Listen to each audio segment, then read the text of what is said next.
Most people think buying land in the USA is only for wealthy investors or farming families. That belief stops many beginners before they even start. Land is one of the few assets in America where entry rules are different from houses, competition is lower, and long-term control is stronger. If you understand the system, land buying becomes a process instead of a gamble. Today's roadmap explains that process clearly, step by step, using how land is actually bought across the United States. Buying land is not about scrolling listings and sending money. It starts with understanding how land exists legally in America.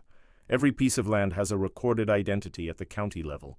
Counties, not federal offices, control land records, zoning rules, and usage permissions. This is why two pieces of land with the same price can have completely different value. One allows building, utilities, and access, the other does not. Beginners lose money when they ignore this difference. The first decision is purpose. In the U.S., land is bought for 4 common reasons: future home building, long-term holding, agricultural use, or resale. Each purpose follows different rules. Land meant for a future home needs residential zoning and access to utilities. Agricultural land follows soil, water, and usage restrictions. Holding land long-term depends on tax structure and local growth plans. Resale land depends on demand and legal clarity. A beginner must choose one purpose and stick to it. Mixing purposes creates confusion and bad decisions. After purpose comes location selection. In the USA, state laws matter more than national ideas. Texas land behaves differently from Arizona land. Florida land follows different environmental rules than Ohio land. Some states allow easy land subdivision, others restrict it heavily. Research here means checking county planning websites, not social media opinions. Counties publish zoning maps, land use plans, and development restrictions publicly. Professionals rely on those documents. Once a location is chosen, access becomes critical. In American land buying, access means a legal road connection recorded on the deed or county map. Physical paths do not matter if legal access is missing. Many cheap listings fail at this point. Land without recorded access becomes difficult to sell and difficult to use. Beginners should confirm access through county parcel maps and recorded easements. Utilities are the next filter. Electricity, water, sewage, and internet define land usability.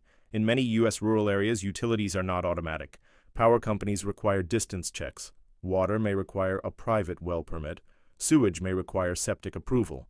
These approvals depend on soil tests and health department rules. This is not optional research. This is part of buying land responsibly. Zoning and land use rules come next. Zoning controls what can be built and how land can be used.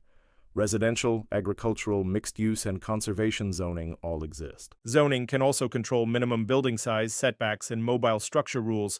Counties publish zoning codes online. Reading them protects buyers from future denial letters. Taxes are often misunderstood. Land taxes in the USA are based on assessed value set by the county. Some states reassess annually, others reassess after ownership change. Vacant land usually has lower taxes than developed property, but that varies by county. Buyers should check tax history using the county assessor's database. This shows whether taxes are stable or rising. Environmental checks matter more today than in the past. Wetlands, flood zones, and conservation overlays affect land usability. Flood zone maps are published by FEMA and counties. Wetland restrictions can prevent building even on owned land. Buyers must verify these before purchase, not after. After legal checks comes pricing. Land pricing is not emotional. Professionals compare recent land sales, not asking prices. Counties record sale prices publicly. Comparing similar parcels in size, zoning, and access gives a realistic value range. Cheap land often signals hidden limitations, not opportunity. The buying process itself follows a standard structure. An offer is made with conditions. A title company or attorney handles ownership transfer. Title search confirms clean ownership history. Escrow holds funds until documents are recorded. Counties then record the deed officially. Skipping professional closing services increases risk and causes future resale problems. Beginners often rush this stage. Time protects land buyers. Unlike houses, land sellers wait longer and negotiate more. Strong buyers verify everything before closing. By the end of Part 1, one thing should be clear. Buying land in the USA is not mysterious. It is a system built on county records, zoning law, access rights, and usage permissions. Beginners succeed when they respect the system instead of chasing price alone. Marketing land for resale differs from housing. Buyers want clarity, not decoration. Clear maps, zoning confirmation, access proof, and utility distance information increase buyer confidence. Professional listings answer questions before they are asked. This shortens selling time. Timing matters less than preparation. Land cycles move slower than housing cycles.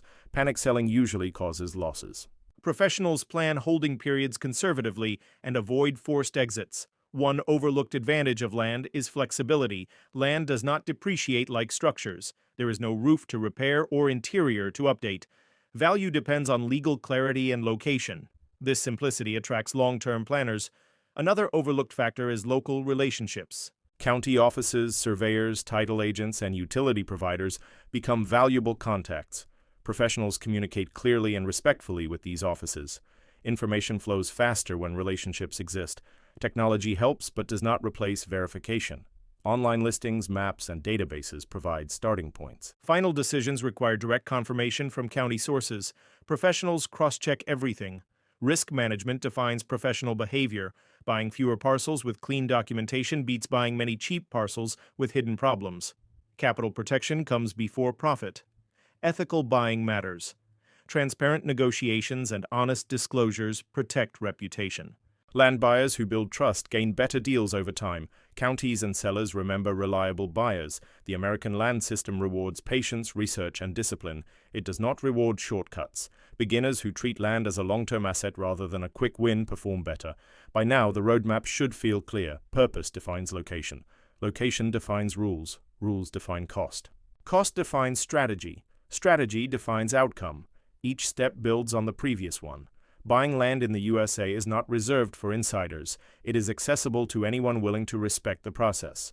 The system is public, documented, and structured. Professionals succeed because they follow the system every time. Land buying becomes powerful when emotion is removed and verification becomes habit. This mindset protects capital and opens opportunity. That is how beginners move from confusion to clarity in American land ownership.